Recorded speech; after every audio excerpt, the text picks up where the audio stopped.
नमस्कार दोस्तों, चलिए जानते हैं राजस्थान की फटाफट 25 बड़ी खबरों को सिर्फ 10 मिनट में। लेकिन उससे पहले आप यह वीडियो किस जगह से देख रहे हैं हमें कमेंट में जरूर बताएं। पीएम किसान सम्मान निधि योजना के मुकाबले राजस्थान में सीएम किसान सम्मान निधि ज्यादा लाभकारी साबित हो रही है। इस योजना के तहत राज्य सरकार ने कई किसानों को अतिरिक्त वित्तीय सहायता दी है, जिससे उनकी खेती में सुधार और जीवन स्तर में बढ़ोतरी हुई है। केंद्र और राज्य की इन दोनों योजनाओं से किसानों की आर्थिक स्थिति में काफी सकारात्मक बदलाव देखा जा रहा है।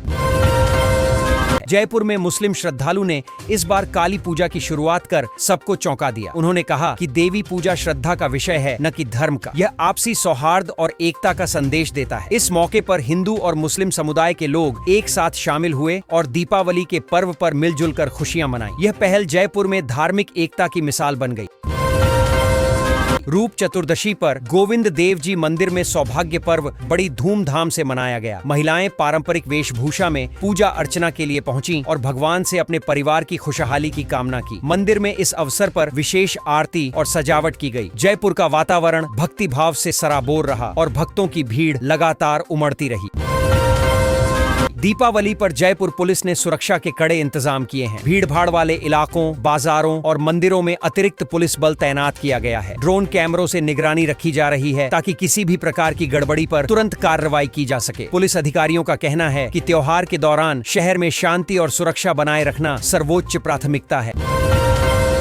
दीपावली के मौसम में फूलों की मांग अचानक बढ़ गई है। खास तौर पर गेंदा फूल के दामों में जबरदस्त उछाल देखने को मिल रहा है। जयपुर के फूल बाजारों में व्यापारी मांग पूरी करने में जुटे हैं। महंगाई के बावजूद लोग सजावट के लिए फूल खरीदने से पीछे नहीं हट रहे। इस बार दीपावली पर घरों और मंदिरों में फूलों की बहार छा गई है।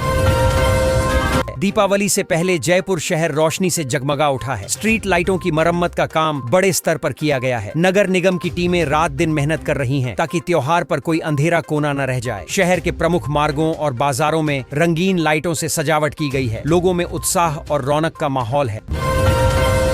जयपुर प्रेस क्लब के स्थापना दिवस पर कार्यक्रम का शानदार आगाज हुआ। क्लब परिसर को रंग बिरंगी रोशनी से सजाया गया और वरिष्ठ पत्रकारों का सम्मान किया गया। इस मौके पर कई मीडिया कर्मियों ने पत्रकारिता के भविष्य और जिम्मेदारियों पर अपने विचार साझा किए। कार्यक्रम में उत्सव और पेशेवर गर्व दोनों का सुंदर मेल देखने को मिला। त्योहारी सीजन में जयपुर की सड़कों पर दूसरे दिन भी भारी जाम की स्थिति रही। बाजारों में खरीदारी के कारण वाहन रेंगते रहे और लोग परेशान हुए। पुलिस ने ट्रैफिक नियंत्रण के लिए अतिरिक्त बल लगाया, लेकिन भीड़ के सामने इंतजाम नाकाफी साबित हुए। लोग त्योहार की खरीदारी में जुटे हैं, जिससे शहर की सड़कों पर लगातार दबाव बना हुआ है। जीएसटी चोरी की जांच करने पहुंची टीम पर युवक ने अभद्रता की और पुलिस से भी मारपीट की। मामला जयपुर का है, जहां कर विभाग की टीम एक दुकान की जांच करने पहुंची थी। विरोध के दौरान युवक ने टीम पर हमला कर दिया। पुलिस ने आरोपी के खिलाफ मुकदमा दर्ज कर लिया है और मामले की जांच जारी है। अधिकारियों ने कहा कि इस तरह के मामलों में सख्त कार्रवाई होगी। जयपुर में एयरपोर्ट, स्टेडियम, स्कूल और अस्पताल के बाद अब कोर्ट को बम से उड़ाने की धमकी मिली है। यह धमकी ईमेल के जरिए भेजी गई, जिससे प्रशासन में हड़कंप मच गया। पुलिस ने साइबर सेल की मदद से जांच शुरू कर दी है। फिलहाल सभी प्रमुख स्थानों पर सुरक्षा बढ़ा दी गई है। यह घटना त्योहारों के बीच सुरक्षा तंत्र की बड़ी परीक्षा बन गई है। जयपुर में नव विधान प्रदर्शनी का उद्घाटन हुआ और लोगों ने इसे खूब सराहा। इस प्रदर्शनी में नए संवैधानिक विचारों और सामाजिक बदलावों को दर्शाया गया है। कलाकारों और छात्रों ने अपने रचनात्मक कार्यों से प्रदर्शनी को खास बना दिया। दर्शकों ने कहा कि यह आयोजन ज्ञानवर्धक और प्रेरणादायक दोनों है। जयपुर के एक स्वास्थ्य केंद्र ने राज्य में मिसाल कायम की है। यहाँ प्रतिदिन 500 से अधिक मरीजों को चिकित्सा लाभ मिल रहा है। केंद्रीय मंत्री ने केंद्र का दौरा किया और सेवाओं की सराहना की। उन्होंने कहा कि यह मॉडल पूरे राज्य में लागू किया जाएगा ताकि हर गांव को बेहतर स्वास्थ्य सुविधा मिल सके। राजस्थान के माउंट आबू से एक हैरान करने वाला वीडियो सामने आया है, जिसमें तेंदुआ कचरे में खाना तलाशता दिखा। यह दृश्य देखकर लोग हैरान रह गए। वन विभाग ने कहा है कि यह जंगली जीवों के आवास में मानव हस्तक्षेप का परिणाम है। अधिकारी अब आसपास के क्षेत्र में तेंदुए की सुरक्षा और भोजन व्यवस्था पर काम कर रहे हैं।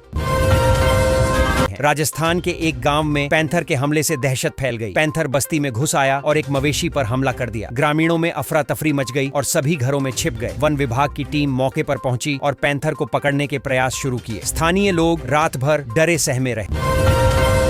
कोटा में घटिया निर्माण की शिकायत पर मंत्री हीरालाल नागर ने बड़ा एक्शन लिया। निरीक्षण के दौरान दोषी पाए गए ठेकेदारों के खिलाफ कार्रवाई की गई और स्कूल व तालाब की दीवारें ध्वस्त करा दी गई। मंत्री ने कहा कि भ्रष्टाचार बर्दाश्त नहीं किया जाएगा और निर्माण कार्यों में गुणवत्ता सर्वोपरि होगी। राजस्थान में मौसम धीरे धीरे बदल रहा है। सुबह और शाम को ठंडक बढ़ने लगी है, जबकि दोपहर में हल्की गर्मी बनी हुई है। मौसम विभाग ने अगले कुछ दिनों में तापमान में और गिरावट की संभावना जताई है। दीपावली के बाद सर्दी का असर और तेज हो सकता है। डीग में पुलिस ने साइबर ठगों के गिरोह का भंडाफोड़ किया है। आरोपी पुराने नोट और सिक्के बेचने के नाम पर लोगों को जंगल में बुलाकर ठगते थे। पुलिस ने 3 आरोपियों को गिरफ्तार किया है और उनके पास से कई मोबाइल, लैपटॉप और नकदी बरामद की है। जांच में सामने आया है कि गिरोह का नेटवर्क अन्य राज्यों में भी फैला। राजस्थान के शांतनु नामक छात्र ने लंदन में देश का नाम रोशन किया है। उसे ब्रिटिश संसद में आउटस्टैंडिंग स्टूडेंट अचीवमेंट अवार्ड से सम्मानित किया गया। शांतनु ने पर्यावरण और सामाजिक कार्यों में उत्कृष्ट योगदान दिया है। परिवार और स्कूल में खुशी की लहर है। लोग उसे अगली पीढ़ी का प्रेरणा स्रोत मान रहे हैं।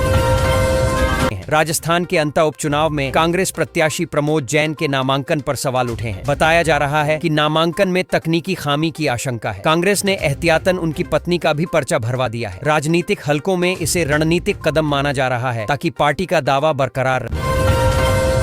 अंता उपचुनाव के लिए भाजपा ने भी तैयारी तेज कर दी है। दीपावली के बाद पार्टी का सीक्रेट प्लान एक्टिव होगा। मंत्रियों को अलग अलग पंचायतों की जिम्मेदारी दी गई है ताकि जमीनी स्तर पर संगठन को मजबूती मिले। सूत्रों का कहना है कि भाजपा स्थानीय मुद्दों पर फोकस करते हुए प्रचार अभियान चलाएगी। बिहार चुनाव में कांग्रेस ने गहलोत और पायलट को स्टार प्रचारक बनाया है। वहीं भाजपा की लिस्ट में राजस्थान का एक भी नेता शामिल नहीं है। इसे लेकर राजनीतिक हलकों में चर्चा तेज है कि भाजपा ने स्थानीय नेतृत्व पर भरोसा क्यों नहीं जताया। कांग्रेस को उम्मीद है कि गहलोत और पायलट की जोड़ी से उसे बड़ा फायदा होगा। केंद्र सरकार ने गुजरात, तमिलनाडु, राजस्थान और नागालैंड में नोटरी की संख्या बढ़ाने का निर्णय लिया है। इससे कानूनी प्रक्रियाएं सरल होंगी और लोगों को समय पर सेवाएं मिलेंगी। राजस्थान में नोटरी की मांग लंबे समय से बढ़ रही थी। अब नए नोटरी नियुक्त होने से प्रशासनिक कामकाज तेज होने की उम्मीद। अगले 3 सालों में 4 सोलर कंपनियों का ग्रोथ प्लान बेहद मजबूत बताया जा रहा है। इन कंपनियों में निवेश करने वाले निवेशकों को अच्छा मुनाफा मिल सकता है। राजस्थान में भी इन कंपनियों की कई परियोजनाएं चल रही हैं, जो राज्य को ऊर्जा उत्पादन का केंद्र बना रही हैं। विशेषज्ञों का कहना है कि सोलर एनर्जी आने वाले समय की सबसे सुरक्षित पूंजी है। राजस्थान सरकार की नई बकरी पालन योजना का लाभ उठाना चाहते हैं। सरकार ने ग्रामीण परिवारों की आमदनी बढ़ाने के लिए योजना की शुरुआत की है। इसमें बकरी पालन के लिए सब्सिडी और प्रशिक्षण दोनों दिए जाएंगे। आवेदन ऑनलाइन और ऑफलाइन दोनों तरीके से किए जा सकते हैं। जयपुर में बड़ी खबर आई है। राजस्थान को आधुनिक AI हब और डेटा सेंटर के रूप में विकसित किया जाएगा। सरकार ने इस दिशा में तैयारी शुरू कर दी है और गूगल के आने के भी संकेत मिले हैं। इससे 5000 युवाओं को ट्रेनिंग दी जाएगी और IT सेक्टर में रोजगार के नए अवसर खुलेंगे। मुफ्त राशन योजना में सरकार ने बड़ा फर्जीवाड़ा पकड़ा है। करीब 60 लाख से अधिक अपात्र लोगों को इस योजना से बाहर किया गया है। अब केवल वास्तविक पात्र परिवारों को ही लाभ मिलेगा। यह कदम योजनाओं में पारदर्शिता और सही लोगों तक मदद पहुंचाने की दिशा में बड़ा सुधार माना जा रहा है।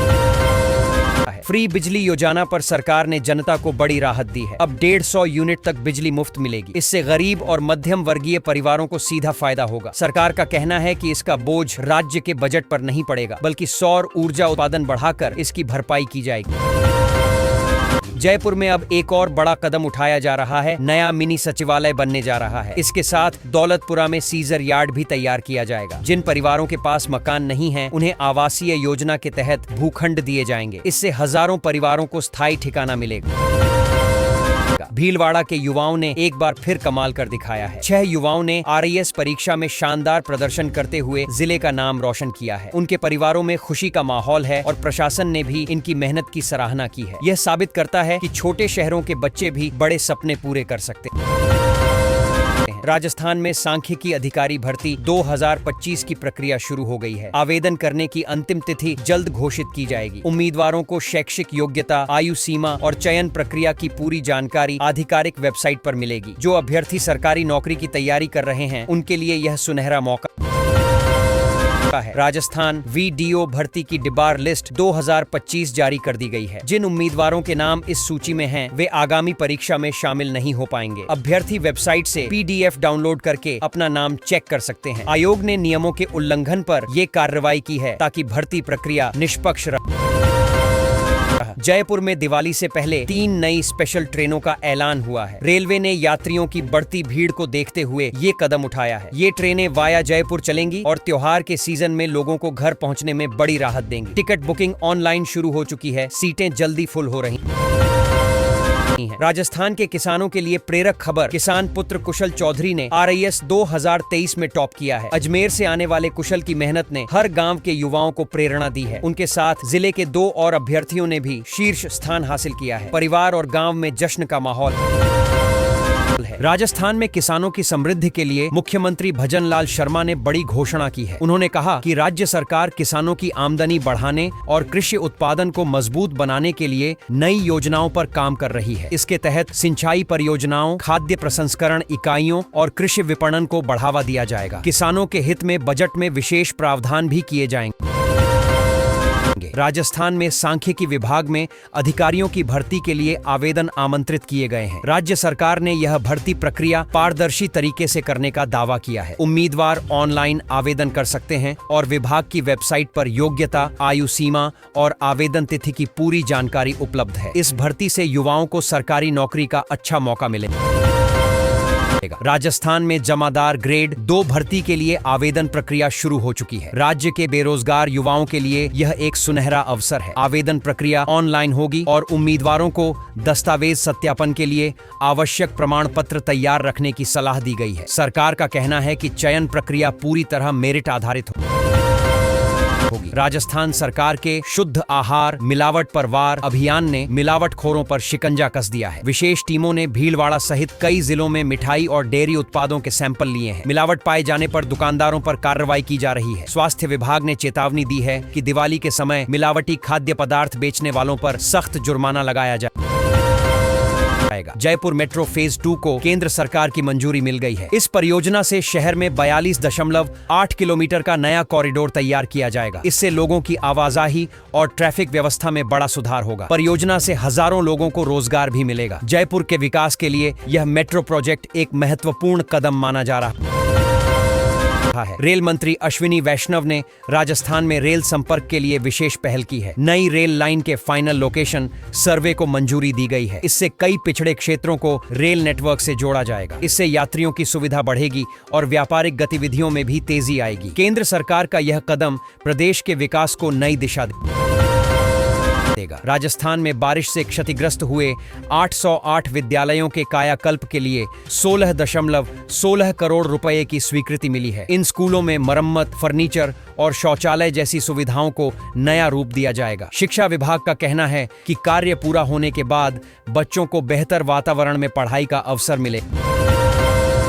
धनतेरस पर जयपुर के बाजारों में जबरदस्त रौनक देखने को मिली। लोग घरेलू सामान, सोना चांदी और बर्तन खरीदने के लिए दुकानों पर उमड़ पड़े। भीड़ के कारण कई जगह ट्रैफिक व्यवस्था बिगड़ गई। व्यापारी बेहद खुश दिखे क्योंकि त्योहारी सीजन में बिक्री पिछले साल से ज्यादा रही। जयपुर के बाजारों में धनतेरस के दिन ग्राहकों की भारी भीड़ रही। लोग सुबह से ही खरीदारी में जुट गए। इलेक्ट्रॉनिक, आभूषण और गृहसज्जा की दुकानों पर लंबी कतारें लगीं। व्यापारी संगठनों ने बताया कि इस बार बिक्री में लगभग 25% तक की बढ़ोतरी हुई। त्योहारी सीजन में जयपुर की सड़कों पर दूसरे दिन भी ट्रैफिक रेंगता रहा। मुख्य बाजारों में वाहनों की लंबी लाइनें लगीं, जिससे लोगों को परेशानी हुई। पुलिस ने अतिरिक्त जवान तैनात किए, लेकिन भीड़ इतनी ज्यादा थी कि नियंत्रण मुश्किल हो गया। प्रशासन ने लोगों से सार्वजनिक परिवहन का उपयोग करने की अपील की। राजस्थान में अब मॉडिफाइड बसों पर रोक लगा दी गई है। जैसलमेर बस हादसे के बाद राज्य सरकार ने यह बड़ा फैसला लिया। परिवहन विभाग ने सभी जिलों में विशेष जांच दल गठित किए हैं। ये दल बसों की फिटनेस और सुरक्षा मानकों की जांच करेंगे। सुरक्षा नियमों का उल्लंघन करने वालों पर कार्रवाई होगी। राजस्थान में दिवाली के मौके पर रेल और बस दोनों में यात्रियों की भारी भीड़ देखी जा रही है। जयपुर, जोधपुर और कोटा रूट की ट्रेनें फुल चल रही हैं। बस अड्डों पर भीड़ के कारण लंबी लाइनों की स्थिति है। परिवहन विभाग ने अतिरिक्त बसें चलाई हैं ताकि यात्रियों को सुविधा मिल सके। जयपुर में धनतेरस के दिन खरीदारी को लेकर लोगों में खासा उत्साह देखा गया। सोना, चांदी, बर्तन और इलेक्ट्रॉनिक सामान की दुकानों पर भीड़ उमड़ पड़ी। व्यापारी संगठनों का कहना है कि इस बार खरीदारों की संख्या उम्मीद से अधिक रही, जिससे बाजारों में दिवाली जैसा माहौल बन गया। राजस्थान में 4th ग्रेड परीक्षा 2025 की उत्तर कुंजी जारी कर दी गई है। अभ्यर्थी विभाग की वेबसाइट पर जाकर अपनी आंसर की चेक कर सकते हैं। अगर किसी को आपत्ति है तो वे निर्धारित तिथि तक ऑनलाइन आवेदन कर सकते हैं। इसके बाद अंतिम परिणाम जारी किया जाएगा। पीएम किसान सम्मान निधि योजना के मुकाबले राजस्थान में सीएम किसान सम्मान निधि ज्यादा लाभकारी साबित हो रही है। इस योजना के तहत राज्य सरकार ने कई किसानों को अतिरिक्त वित्तीय सहायता दी है।